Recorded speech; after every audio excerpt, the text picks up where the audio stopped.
Ayan, kaunti na yung sabaw niya. Ayan.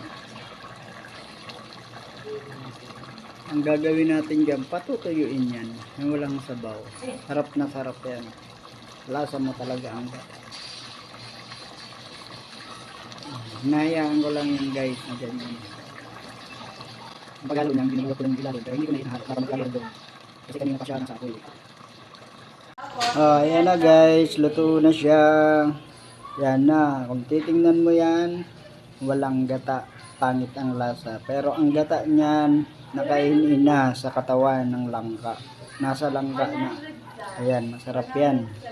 Pinapadikitan ko pa ng konti para may tutong. Masarap na yan. Ayan guys, ulam for today. Pananghalian namin. Are you